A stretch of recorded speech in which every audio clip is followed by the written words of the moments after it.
السلام عليكم ورحمة الله وبركاته. الحمد لله حمدا يوافي نعمه ويكافئ مزيدا، حمدا يليق بجلال ربوبيته وكبرياء ديموميته وعزة قدمه، لا نحصي ثناء عليه هو كما أثنى على نفسه. وأشهد أن لا إله إلا الله وحده لا شريك له، وأشهد أن سيدنا محمدًا عبده ورسوله وصفيه من خلقه وحبيبه، أرسله الله تعالى رحمة للعالمين وهاديا إلى صراط الله المستقيم، صلى الله وسلم وبارك عليه وعلى آله وأصحابه ومن سار على نهجه إلى يوم الدين. وبعد، ربنا انفعنا بما علمتنا، رب علمنا الذي ينفعنا، رب فقهنا وفقه أهلنا وقرابات لنا في ديننا مع أهل القدر أنثى وذكر. الحمد لله. Tuzidi kurudisha shukrani kwa Mwenyezi Mungu Subhanahu wa Ta'ala, na tumuomba atutakabalie sala yetu, na insha Allah Ta'ala atujalie ni miongoni mwa wale watakaohuisha mabaina al-maghrib wal-isha. Wiki iliyopita tulikuwa tuzungumza suala linalofungamana na as-sala kwa mukhtasar sana, na tukasema biidhnillahi ta'ala leo tutaangalia suala lililobakia katika hadithi aliyoeleza Bwana Mtume Muhammad alayhi salatu wassalam, buniya al-islamu ala 50: shahadatu an la ilaha illa Allah, iqamatu as-salah wa ita'u az-zakah. Kwa hivyo leo tutaangalia ita'u az-zakah bikulli ikhtisar, kwa ufupi sana, na tutarajia insha Allah taala hadithi hii tuimalize siku chache hizi zilizobaki, ili tuweze kuingia moja kwa moja kwa masail yanayofungamana na fiqhi moja kwa moja. Haya yote tunayaeleza kama mukaddima, ni introduction, kwa hivyo hatutoingia sana ndani, lakini tutakapoingia katika milango mahsusi ya haya yote tutakayoeleza, tutaeleza biidhnillahi kwa mapana na marefu. Mwanzo as-sala, ili kujaliza yale tulozungumza wiki iliyopita. Sala, Mwenyezi Mungu Subhanahu wa Ta'ala ametuamrisha kwa kuisimamisha sala, wa aqimus sala. Hii ni aya inayohimiza kusimamisha sala, akatuhimiza vile vile katika kuhifadhi sala, wahafidhu ala salawat, hafidhu ala salawati wa salati alwusta. Ina mudawama, maana yake ni kudumu katika sala, na hususan sala ya kati na kati, ambapo wanazuoni wanasema ni salatu al-asr.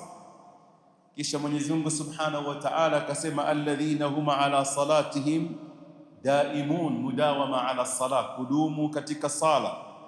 Kisha akatwambia Bwana Mwenyezi Mungu Subhanahu wa Ta'ala, inna salata kanat ala almu'minina kitaban mawquta. Sala ni ibada ambayo yamjia mwanadamu mu'min katika wakati mahsusi, na aya alhamdulillah ni nyingi ambazo zimekuja katika Qur'ani zinazohimiza swala nzima la sala. Ulama wanasema bidayatu sala iqama thumma idama.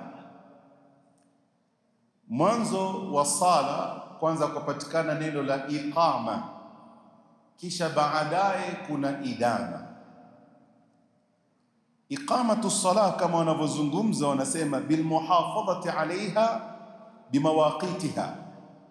Iqamatu salah kwanza ni muhafadha, yani ni kudumu katika kusali pamoja na kuhifadhi zile nyakati za sala. awqatu as-salah, inna salata kanat ala almu'minina kitaban mawquta. Kisha wakasema wa itmamu ruku'iha wa sujudiha, na kutimiza rukuu ya sala na sijda yake, wa hududiha dhahiran wa batina. Sala iqamatuha maana yake ni mudawama, kudumu katika sala, kuhifadhi nyakati zake, na vile vile itmamu ruku'iha wa sujudiha wa hududiha dhahiran wa batina, na kuhifadhi au kutimiza rukuu yake na sujudi yake na mipaka yake dhahiran wa batinan. Haya ndiyo maneno ya wanazuoni katika suala la iqamatu sala. Kisha wakasema idamatu sala, wakasema bidawami almuraqaba, ni wewe mwanadamu ujue kuna muraqaba. Muraqaba ni kuwa Mwenyezi Mungu Subhanahu wa Ta'ala anakutizama, wa jam'i alhimma fi ta'arrud li nafahatillah, na ukusanye ile himma uliokuwa nayo katika kutafuta zile nafahat za Mwenyezi Mungu Subhanahu wa Ta'ala. Wanazungumza kuwa ta'arrud li nafahatillah, jitokezeni katika zile nafahat za Mwenyezi Mungu Subhanahu wa Ta'ala, la'alla ahadakum tusibuhu nafha, huenda mmoja akapata nafha katika nafahat za Mola Subhanahu wa Ta'ala, fala yashqa ba'daha abada. Kwa hivyo wewe unapoingia katika sala ni dawam wa jam'i alhimma fi ta'arrud li nafahatillah, ni kudumu katika sala na vile vile kuchunga ile himma yako ili kupata zile nafahati za Mola Subhanahu wa Ta'ala. Wanasema wa fuyudatihi arrabaniya allati yufidhuha ala qulubi man istafa min ibadihi, na pia kuangalia zile faidh min fuyudhatillah. Faidh ni zawadi na tunu ambazo Mwenyezi Mungu Subhanahu wa Ta'ala, hizi tunu na zawadi anawapa waja wake wale ambao amewateua. Haya ndio mafupi yanayozungumziwa na wanazuoni katika suala la iqamatu sala na idamatu sala. Na wayumaru sabi, mtoto mdogo ambaye haja balighi, aliofika umri wa miaka 7, wayumaru kadhalika, huyo mtoto mdogo ataanza kuamrishwa kuswali. Na maana ikiwa ataamrishwa kuswali, ina maana amefundishwa namna ya kuswali. Kwa hivyo mtoto mdogo kwanzia aanze kufahamu, na sisi alhamdulillah ni desturi zetu. Utaona watoto wanapelekwa duksi wakiwa wadogo, yatalafadhuna bilquran, wakawa wanatamka Qurani, wakafundishwa tarbia, wakafundishwa pia vile vile misingi ya sala, ili anapofika mtoto katika umri wa miaka 7 akawa anaamrishwa kuswali. Kwa hivyo maana ile taalim, mafunzo tayari ishapita, anaanza kupractice sala. Na hapa ndipo imekuja akwali ya wanazuoni kuonyesha kuwa mtoto ikiwa yuko chini ya miaka 7 swala yake si sahihi, kwa sababu sio sinu tamyiz. Ikiwa ni chini ya miaka 7 mtoto swala yake si sahihi, lakini anafaa aswali kama practice, lakini ataanza kuandikiwa thawabu mtoto katika umri wa sinu ya tamyiz ambao ni miaka 7. Kwa mtoto anapofika miaka 7 tayari akifanya khairati, ima ni kufunga, ima ni kuswali, ima ni kufanya chochote katika sinu tamyiz, walillahi alhamdu, anaanza kuandikiwa thawabu. Na haya tutakaeleza kwa mapana tutakapoingia katika alamatul bulugh, ambapo ni mlango baada ya milango hii ambao tunaoisoma hivi sasa. Na hadithi ya Bwana Mtume Muhammad alayhi salatu wassalam anasema, muru auladakum bisalati li7, waamrisheni watoto wenu kuswali na wao wako katika umri wa miaka 7. Kwa hivyo taalimu ya mtoto aipate kuanzia miaka 3 mpaka miaka 7, na miaka 7 practice. Akisha practice, wadhribu alaiha li10, na mwanze kuadhibu watoto wakianza kuacha sala katika umri wa miaka 7. Punishment ambayo si ya kuumiza, ili huyu mtoto awe ameleleka katika hali ya mudawama, kudumu katika sala, na insha Allah taala asipatikaniwe na ihmali ya kupuuza sala katika umri wa miaka 10. Kwa hivyo tarbia shaipata katika umri mdogo, anapofika katika umri wa miaka 7 akaanza kupractice sala, na akianza kuacha kuswali anaweza kupewa adhabu katika umri wa miaka 10. Kwa mtoto chini ya umri wa miaka 10 hafai kupigwa ikiwa hakuswali ama hakufanya taa, lakini anatakana awe katika mumarasa na mumarana na tarbia na ibada, aanze kujifunza moja kwa moja. Na hili ni jukumu la mzazi, hili ni jukumu la mzazi. Mtoto wake katika umri wa miaka 7 aanze kumwamrisha kuswali, na sio swala peke yake. Kama ni mtoto wa kike, hijab. Kama ni kufunga katika umri wa miaka 7 aanze kufunga, hata kama ni siku nusu, ni siku moja anakula wa hakadha, ili awe na tamrin, awe na practice. Anapofika katika umri wa miaka 10 inshallah taala, yule mtoto alhamdulillah anaweza kuswali vyema na anaweza kufunga vyema na hijab inaeleweka. Haya biidhnillahi taala tutaeleza katika mlango wake mahsusi ambao utakaokuja baada ya hapa. Leo tumesema tunaeleza zaka, na tutafanya darasa fupi kwa sababu ya hali ya hewa. Alhamdulillah, Mwenyezi Mungu Subhanahu wa Ta'ala ajalie mvua ya kheri na baraka itakaoleta manufaa katika maisha ya wanadamu. Kwa hivyo ruknu thalith, ambao ndio mada yetu ya leo, nguzo ya 3, ni itau zaka. Itau zaka ni i'tau zaka liman wujida min almustahiqin.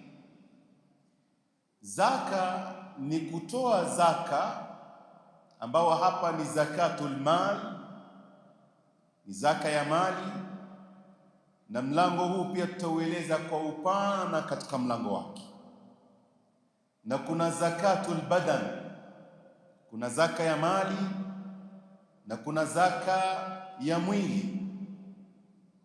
Na zaka ya mwili kama wanavyozungumza ulama ni zakatul fitr, ni zaka ya fitr. Na utakuja kuona zakatul fitri, japo kuwa twaita ni zakatul fitri, lakini anayetoa si sharti awe amefunga Ramadhani. Sharti yake ni huyu awe ameweza kuona juz ya Ramadhan na juz ya Shawwal. Kwa hivyo mtoto yule ambaye amezaliwa alasiri siku ya mwisho ya Ramadhani akaweza kuona juz ya Ramadhani japo madakika kidogo, kisha kukaonekana mwezi kwa yaumul Eid, pengine hajafikisha hata siku moja, huyu mtoto atatolewa zakatul fitri hata kama hakufunga. Kwa hivyo wanazuoni wanatueleza ni zakatul badan, ni zaka ya mwili. Na hili pia tutalieleza kwa mapana tutakapoingia katika mlango wa zakawat.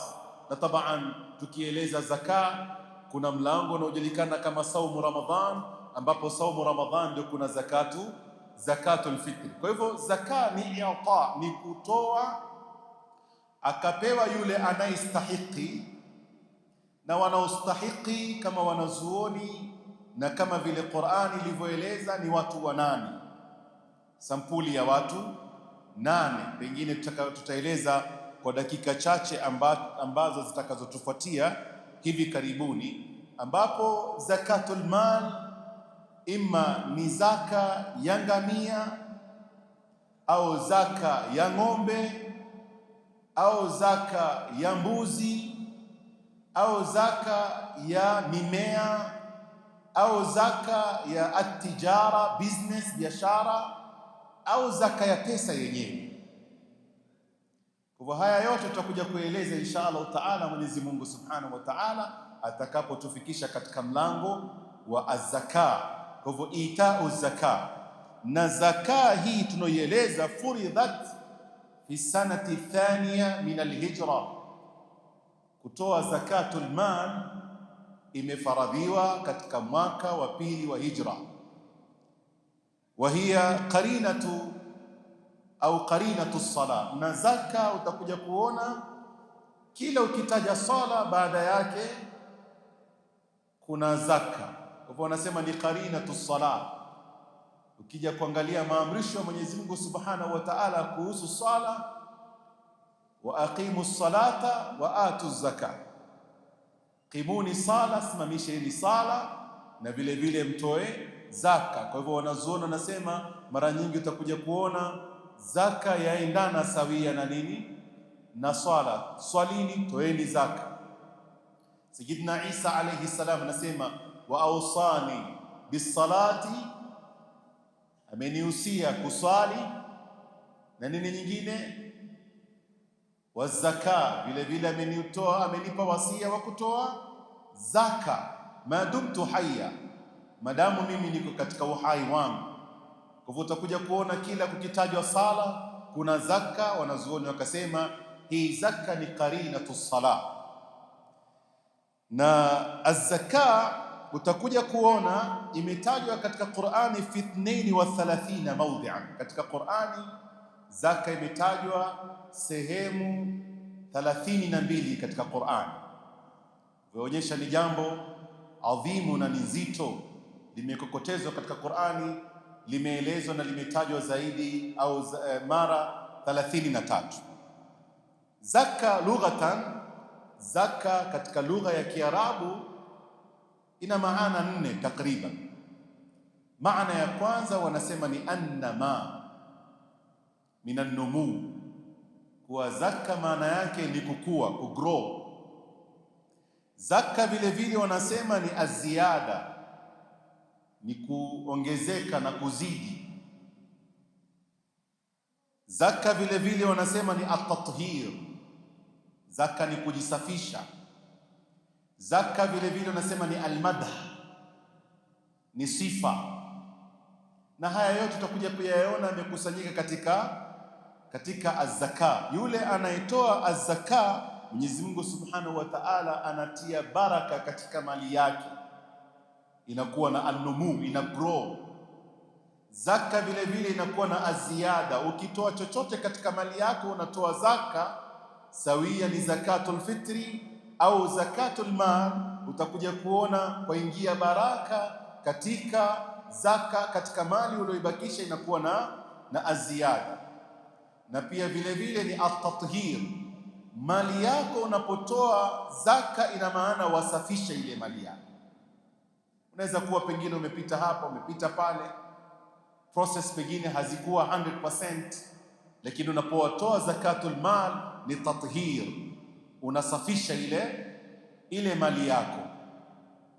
Na imekuja katika aya nyingine kuwa qad aflaha man zakkaha, kuwa mwanadamu nafsi yake amefaulu yule ambaye ameitakasa nafsi yake.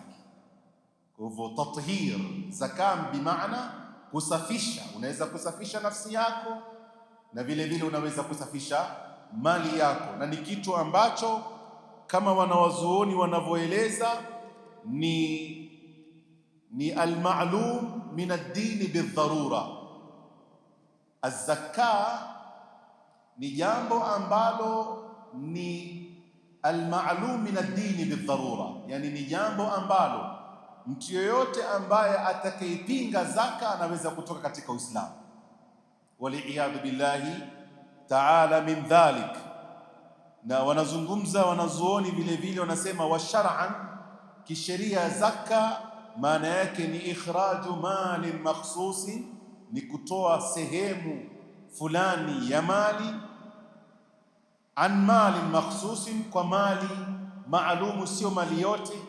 Kuna mali ambayo utakuja kueleza mali hii inaingia katika zakatul mal kama itakavyokuja katika milango ya zakatul mal, au badani kama tulivyotaja, na mara nyingine ni zakatul badan ala wajhin makhsusin, ukatoa kwa namna makhsusi ulioelezwa na sheria. Si kutoa tu umependa kutoa, kuna kiwango ambacho kikitoa ndio yahesabiwa kuwa ni zakatul mal, tena fi zamanin makhsus, ukatoa katika wakati makhsus. Kwa hivyo inafika wakati mali ikifika nisab, ikifika kiwango maalum, ngamia wako akifika ngamia maalum fulani, utatoa kiasi fulani. Ukiwa na ng'ombe idadi fulani, utatoa kiasi fulani. Una mbuzi ama kondoo kiasi fulani, utatoa kiasi fulani, wa hakadha. Lakini utakuja kuona una kuku wengi, hata kama una 1000 hauna zakaa katika kuku, isipokuwa kama kuku umewaweka kwa sababu ya tijara, itakuwa ni urudhu tijara. Lakini wewe mashaallah una shamba, una kuku zaidi ya 1000, lakini sio biashara, ni kuku wako wewe mwenyewe, hauna zaka. Kwa hivyo utakuja kuona ni wanyama maalum wanaotolewa zaka, okay, na ni mali maalumu inayotolewa zaka, isipokuwa ikiwe mali iliyopatikana kama tulivyotaja, una kuku, una mayai na mengineo kama biashara tunayoona hivi sasa, zikaingia katika urudhu tijara, na hizi tutakuja kuzieleza katika milango yake kwa mapana na marefu. Na kama tulivyosema, wujubuhu au wujubuha maalumu min ad-dini bidharura, ni wajib kuifahamu zakatul mal na kuelewa zakatul mal, kwa sababu ni maalumu min ad-dini bidharura, ni jambo ambalo fayakfuru jahiduha mutlaqan, yule atakayepinga moja kwa moja zaka, huyo anatoka katika dini ya Mwenyezi Mungu Subhanahu wa Ta'ala. Kwa hivyo sisi lazima tuwe tunafahamu namna na viwango ya kuelewa hizi, kwa sababu ni al-ma'lum au ma'lum min ad-dini bidharura. Anapewa nani zakatul mal? Mtu wa kwanza anayepewa ni al-faqir. Hapo utakuja kuona Qur'ani imetaja innamas sadaqatu lilfuqara wal masakin. Fuqara na masakin ni watu wawili tofauti, ikiwa watatajwa katika sehemu moja. Ukitaja fuqara na maskini, wanakuwa ni watu wawili tofauti ikiwa umewataja kwa wakati mmoja. Lakini kama umetaja faqir, haukutaja maskini, maskini anaingia ndani, na ukitaja maskini hukutaja fuqara, fuqara anaingia ndani. Lakini Qur'ani ilipotaka kuwaweka katika viwango tofauti tofauti katika wale watu 8, Qur'ani kazungumza innamas sadaqatu, bimaana zakatul mal au zakatul badan lilfuqara'i wal masakin, ni ya wale mafuqara na almasakin na maskini. Ni nani faqir? Huyu fuqara ni mtu gani na maskini ni mtu gani? Mbona wako tofauti na hali zao zaonyesha kama ziko duni? Wanazuoni wanasema alfaqir hali yake ni mbaya kuliko almiskini. Yani alfaqir yawezekana hana chochote, na kama wanavyozungumza baadhi ya ulama wanasema alfaqir wa hadduhu huwa alladhi la mala lahu aslan wala kasba lahu aslan. Alfaqir ni mtu yule ambaye hana mali na hana kazi, yani hana mahali ambapo akifanya kazi anaweza kupata chochote kile. Hana mali na hana kazi. Mala hapa bimaana ni pesa au chochote ambacho kwamba kinaweza kudumu maisha yake. Au akawa huyu mtu pengine anayo mali, hana kazi, na mali aliyokuwa nayo haimtoshelezi inavyopaswa, kama wanavyozungumza au lahu malun faqat halalun, tena iwe ni mali ya halali. Na haya tutakuja kueleza baadaye, kuwa mtu anapokuwa na kazi ya haramu, ile kazi haihesabiki, au ule mchumo mali anayoipata katika kazi za haramu haihesabiwi kuwa ni mali katika sheria. Laysa mala, haiti mali, bali inajulikana ni haramu. Yule ambaye ana kazi ambayo kwamba haifungamani na sheria compliance, mchumo wake, kasbi yake ni kasbu ya haramu. Ala sabili almathal, yule ambaye kwamba anafanya katika natija ya kutengeneza pombe. Kwa hivyo yule ambaye kwamba kazi yake, maisha yake inategemea kuuza pombe, kwa hivyo mali anayoipata katika uuzaji wake wa pombe haihesabiwi katika sheria ni mali, kwa sababu kasbi yake ni kasbul haram, ni mchumo wa haramu. Kwa hivyo huyo anatakikana achome vyombo vyote vile vya asili ya kutengeneza pombe, ama amwaje pombe yote, kwa sababu leisa malan, sio mali, na chochote alichokipata kutokamana na haramu anatakikana chote akitoe, ni lazima akitoe, kwa sababu kasbi yake ni kasbul haram. Mfano, nimejenga nyumba kwa mali ya haramu, haihesabiwi ni mali.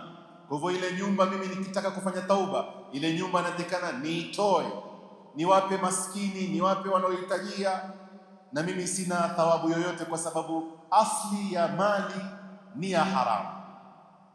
Hapa wanazungumza wanazuoni, nasema ni aidha huyu mtu hana mali ya halali na hana kazi ya halali, au pengine ana moja katika yote katika haya mawili. Anayo mali ya halali, lakini mali ile haiwezi kumhudumikia, haimpi maisha yake inavyopaswa. Mfano, mtu pengine kwa siku moja anahitajia shilingi 500, yeye na wale waliokuwa chini yake yeye, nyumba yake, maji yake, taa yake, chakula chake, maisha yake, anahitajia 500 a day ili aweze kuishi kama watu wa kawaida, na watu wako tofauti, kwa hivyo tabaka mbalimbali, lakini kile anachokipata anapata 100 a day, shilingi 100 kwa siku.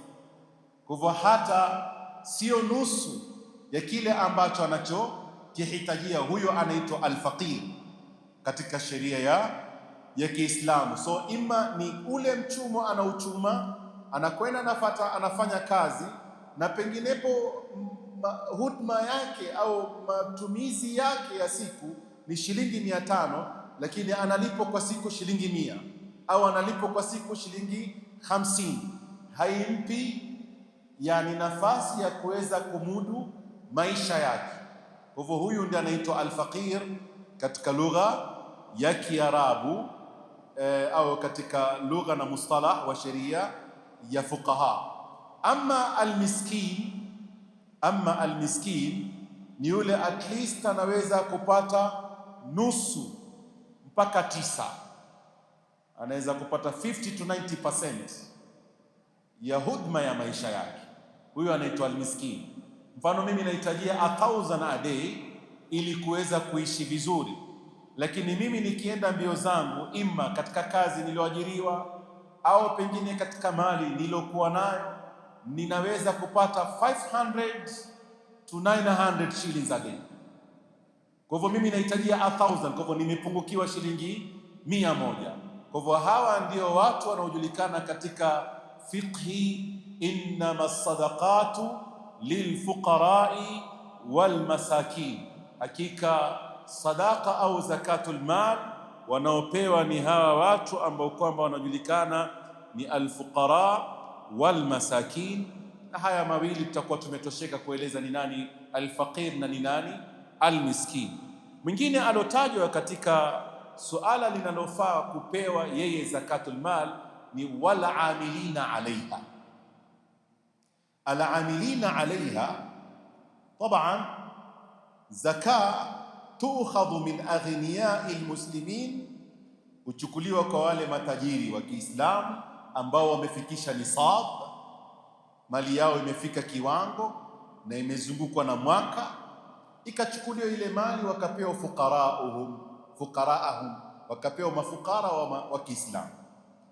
Lakini walaamilina alaiha si sharti katika walaamilina alaiha awe ni Muislamu.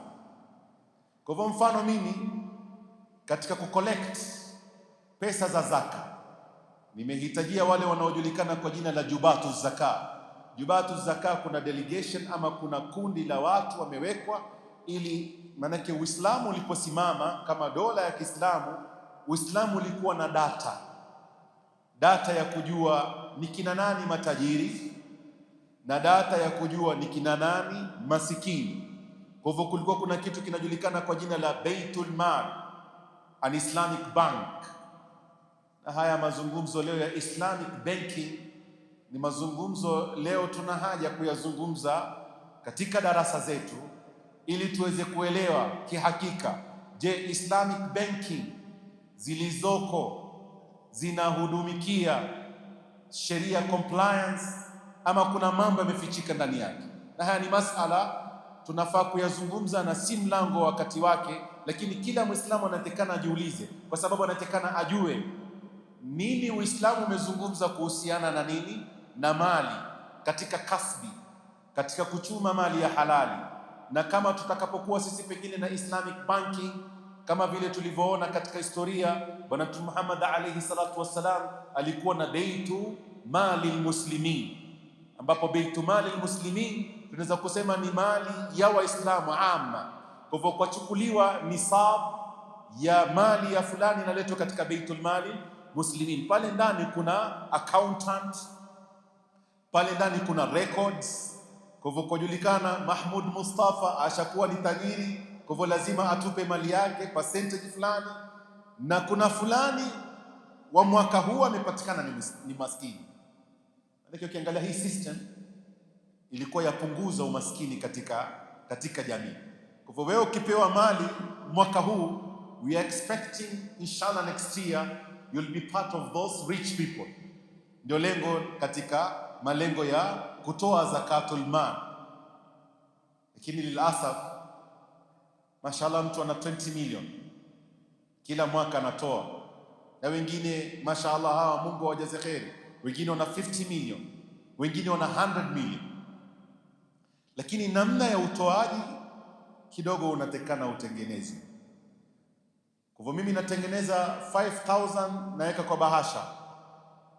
Kwa hivyo naja msikitini, namuona fulani sura zake anaketi maskini, taal habib, mashaallah, Ramadhani saumu namna gani? Saumu mzuri. Basi zakatul mali yangu hii.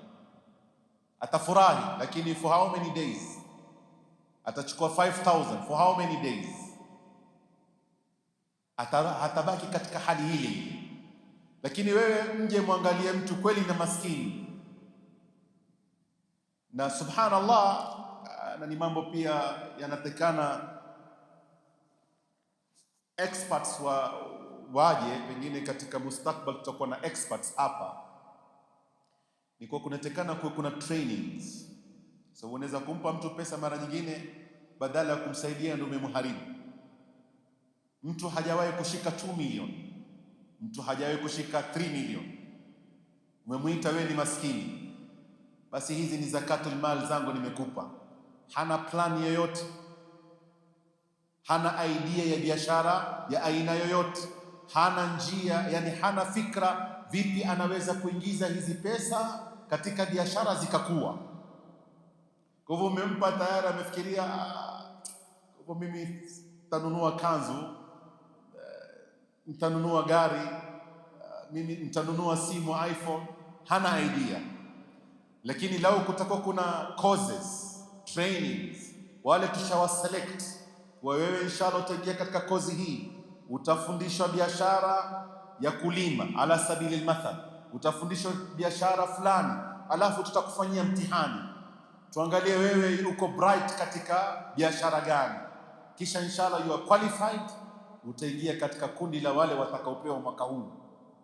Tutakusaidia sasa, fanya biashara, na kutakuwa kuna follow up ili kuangalia ile biashara yako inakuwa. Ukimaliza mwaka tu unaingia katika system, na wewe you have to contribute, kwa sababu umetoka katika mlango wa maskini, sasa ni tajiri. Hii system iliwekwa na Uislamu, na ndio tutakuja kuona katika baadhi za khilafa, baadhi wanataja kuwa ni khilafa ya Sayyiduna Umar ibn Abdul Aziz. Ilifika daraja maskini walikuwa wanatafutwa, hawapatikani. Mimi nakwenda na mali, nabisha mlango, naona mtu ni maskini, na bana nina zakatul mal, nimetumwa na baitul mal muslimin, baitul mal muslimin. Nasema mimi pia nina mali yangu, sijui nitampa nani. Kwa ukizungukwa hakuna Muislamu anayejulikana ni maskini. Huo ni karibu pengine 100 years baada ya Mtume Muhammad alayhi salatu wasalam kufariki. Ni karne al-awwal, karne ya kwanza, ambaye anajulikana Sayyidina Umar bin Abdul Aziz huwa al-mujaddid al-awwal. Yeye ndiye alikuwa mujaddid wa kwanza wa khilafa ar-rashida. Imefika katika extent hakuna mtu anaitwa maskini katika jamii za Kiislamu. Basi wakasema hizi mali zilizoko kuangaliwe mabachelors, tutawalipia mahari zao. Kwa hivyo hata kama kuna bachelor ndani ya nyumba ya tajiri, ujue gharama zake za harusi zinatoka katika baitu mali muslimin. Kunaangaliwa wewe hujaoa, wewe hujaolewa, gharama zako ni ngapi, wewe umempenda msichana gani, yalla nenda kaoe, hatutaki haramu. Hii ndio ilikuwa system na bado ndio system ya Uislamu. Lakini leo utakuja kuona lilasaf, masikini wengi katika ulimwengu ni sisi Waislamu. Ni kwa sababu hii system ya zaka kidogo haitolewi inavyopaswa. Wanaotoa, wengine wanasema ile hali wanaotoa sio zakatul mal, lakini tutakuja kuangalia tukifika katika mlango huo. Kwa hivyo anayepewa ni Muislamu, lakini wala amilina alaiha, wale wanaweka records, wale wanaofanya accounts, wale wanaokwenda kuchukua mali. Mfano wao wanafaa kwenda kuchukua mali katika makampuni au katika majumba fulani ya matajiri. Ikiwa ma-expert tunawatumia, for example, tumetaka sisi system leo ya kisasa, na ikawa ile system hakuna anayejua isipokuwa mtu ambaye kwamba si Muislamu, tutamwajiri kazi na pesa zake zitatoka katika baitu mali muslimin au katika zakatul mal. Ile zaka itatolewa, wewe tumekubaliana every month you'll be paid 50,000, you'll be paid 100,000.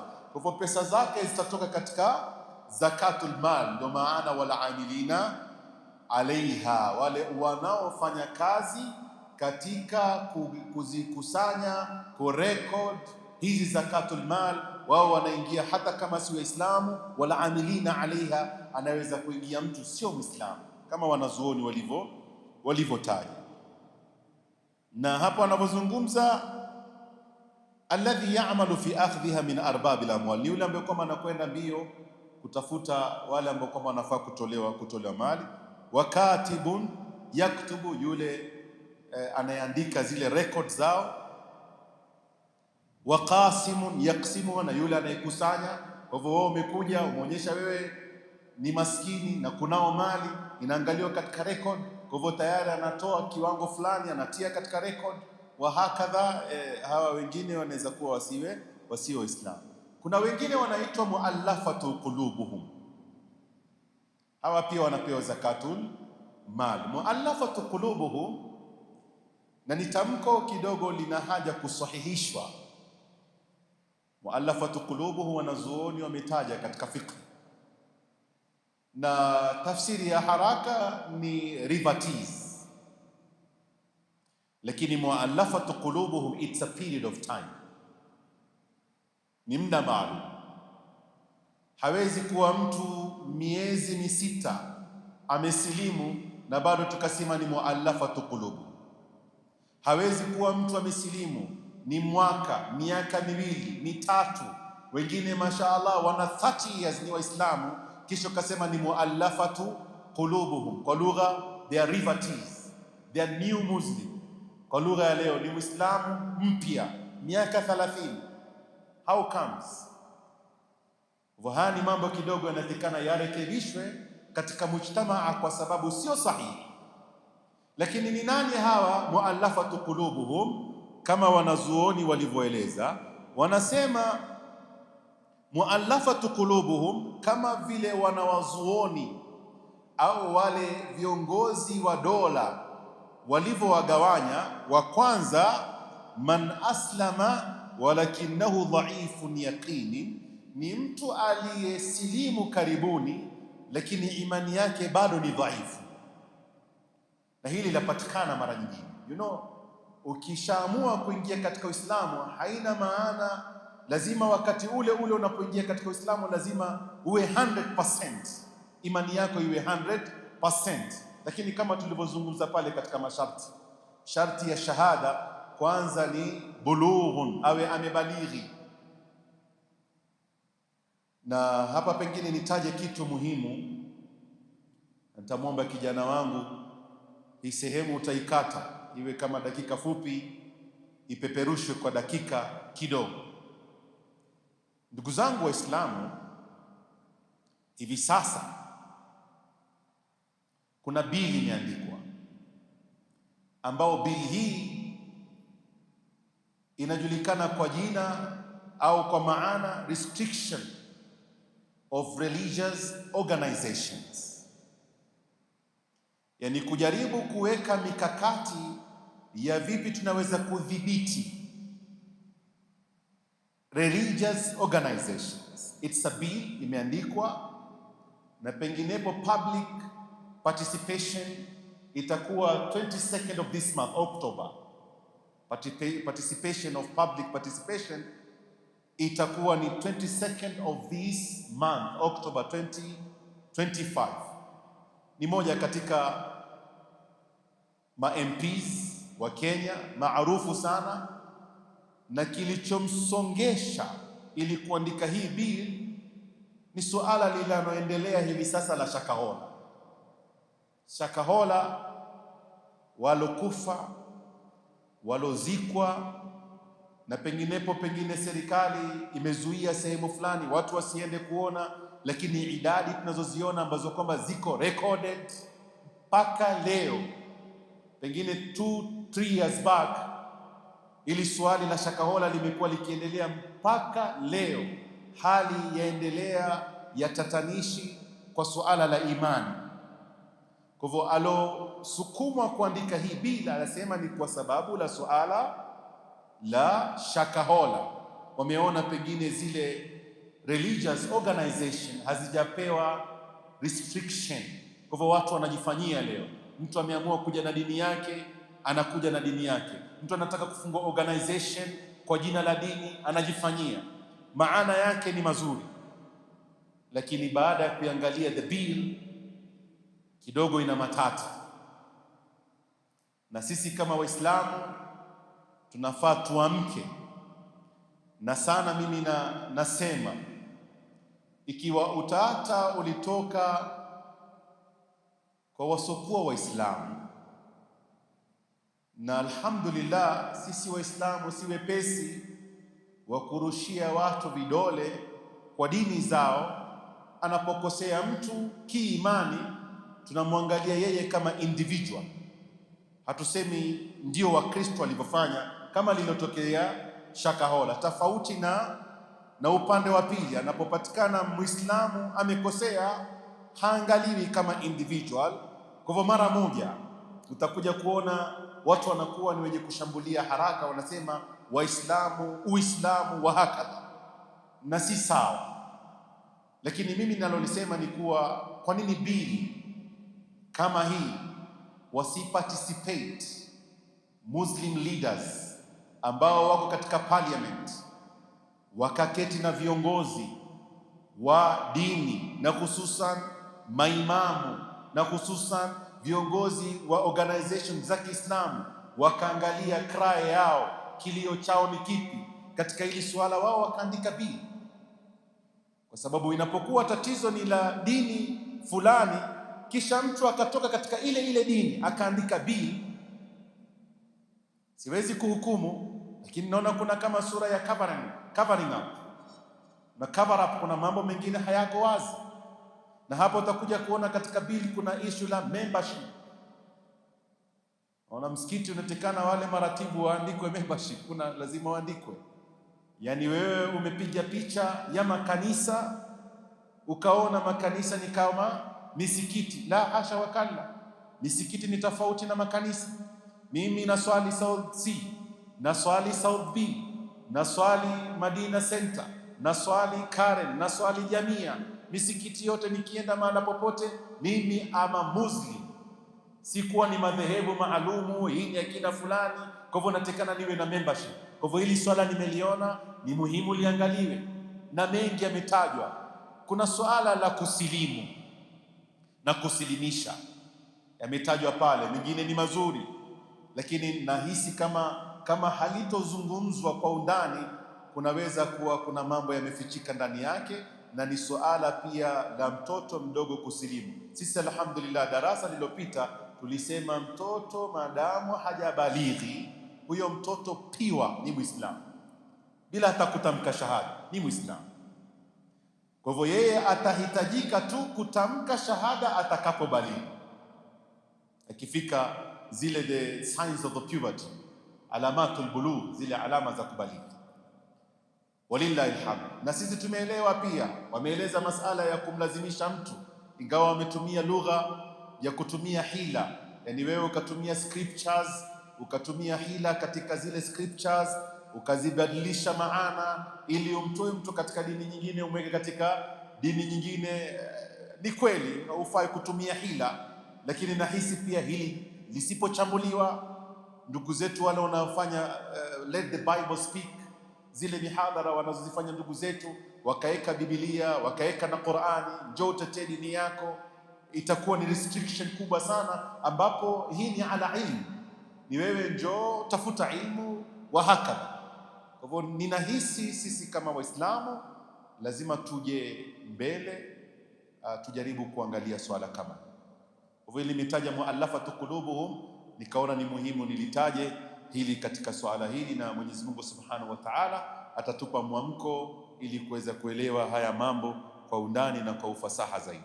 Kwa hivyo wanazungumza fuqaha, mtu wa kwanza ambaye anajulikana ni muallafatu qulubuhum ni yule ambaye amesilimu wa kana dhaifan fil yaqin, ikawa imani yake bado haijashika nguvu, kwa hivyo akapata support kutoka katika baitu mali muslimin. Okay, manake mtu ikiwa hakupata support mara nyingine anaweza akatoka nje akaritadi, ambapo ni hatari. Afadhali hata asiye amekuwa Muislamu akabaki katika ukafiri wake mpaka siku zile atajiona yuko sawa aingie katika dini, lakini mtu akasilimu akajiona yuko weak. Sisi kama sheria tuna percentage fulani ya mali inaitwa zakatul mal limuallafati qulubuhum, kwa wale ambao kwamba muallafatu qulubuhum ni kama kumpa moyo, kwa lugha nyingine kumpa moyo. Na hili kidogo limekosewa na wengi, hili pia limekosewa na wengi. Tunajua baadhi ya watu wanapojua unaposilimu unapewa chochote, kwa hivyo kila town akienda anasilimu, anakuja South Sea anasilimu, anapewa chochote, alhamdulillah. Anakwenda zake Nakuru anasilimu, anapewa chochote. Anakwenda zake Mombasa, kwa hivyo yeye ana travel kwa sababu anataka kupewa moyo. Kwa hivyo akisilimu, mashallah, njoo 10,000, njoo take this one wa hakadha. Lilasaf kuna wengine wanatumia makosa. Kwa hivyo sisi lazima tuwe tuna data, wale wanaosilimu tuwe na data. Wewe ni nani? Unaishi wapi? Check the contacts, jaribu kumfunza dini yake, follow up. Na huyu akisaidiwa kwa sababu yuko chini ya murakaba yako, it's better. Na zile data, lau tutakuwa na data ya ulimwengu mzima au ya Kenya, akienda mahali ukikliki lile jina lake litapia, wewe umesilimu South Sea, wewe umesilimu msikiti fulani, kwa nini unasilimu mara ya pili? Hii inaweza kutusaidia, na inshallah taala tuko katika plani hizo, na Mungu akitujalia inshallah taala tutakuwa na data nzuri za wale wanaosilimu ili kuweza kutoa huduma nzuri kwa wale wanaosilimu. Kwa hivyo ambao kwamba imani yao kidogo ni dhaifu wanapewa chochote. Na wengine ni yule ambaye kwamba anasema lahu sharafun fi qaumi, ni mtu ambaye kwamba anaheshimika kwao, anaweza kuwa si maskini lakini kwao ni mtukufu, ni mtu mwenye heshima. Kwa hivyo lau atarudi aseme amesilimu, wale watu wake wanaweza kumletea matatizo au wakaleta maneno mengi. Kwa hivyo mara nyingine we support the guy to support the other people. Bana, angalia, we have like these 500,000, half a million, rudi nao Masaini. Kama ni mtu amesilimu, ni kiongozi katika viongozi wa Masaini, rudi nayo Ukifika kule fanya pengine hata kama ni karamu kidogo, waite jamaa wale vizuri, wape watu kidogo kidogo. Kumbe Uislamu mashallah ni wakarimu. Wengine wanaweza kusilimu kwa sababu ya ule ukarimu peke yake. Kwa hivyo anapewa kwa kuangaliwa hizi status zake, ingawa haya mawili tuliyoyataja sio sharti. Anaweza akasilimu na akapewa zakatul mal katika muallafatu qulubuhum bila kuangalia hizi mbili tuzitaja. Lakini hizi mbili ya tatu na ya nne, wanazungumza baadhi ya wanazuoni ni kuwa yule ambaye kwamba utampa zakatul mal katika muallafatu qulubuhum, man yakfina sharra man yalihi min alkufar, pengine amesilimu sio Muislamu, lakini tukimpa tunaweza tukapata amani kwa wale ambao kwamba ni maadui wetu. Ikawa sasa ni kama is a self defense, kwa tumempa, akirudi kwao angalau tuonekana na sisi hatujambo. Hii ya tatu ni sharti, kwa sisi tukimpa kidogo wale jamaa hawatatushambulia. Kwa hivyo tunakupa inshallah, jaribu kuwatuliza wale jamaa. Au man yakfina sharra mani'i zakat, au yule ambaye kwamba atakayetuepusha sisi na shari ya yule anayekataa kutoa zaka. Yani sisi tukimpa huyu, yule ambaye kwamba anakataa kutoa zaka ataona kumbe zakatul mal inafanya kazi fulani. Kwa hivyo sina haja ya kuwapiga watu vita wakati wanapokuja kuchukua zile zakatul mal. Kwa hivyo sababu ni nne katika muallafatu qulubuhum. Wanazuoni wengine wametaja unaweza kumpa mtu kama umehisi anaweza kusilimu, lakini katika fiqhi ya madhhab ya Imam Shafi'i sababu ni hizi nne tulizozitaja. Watu wa tano ama sampuli ya watu watano wanasema ni arriqab. Takwenda haraka kidogo. Arriqab hawa ni watumwa, na mtumwa huyu ni mtumwa ambaye kwamba bosi wake amesema ukileta certain amount ama ukiniletea kitu fulani within 1 month wewe utakuwa huru, utakuwa a free man.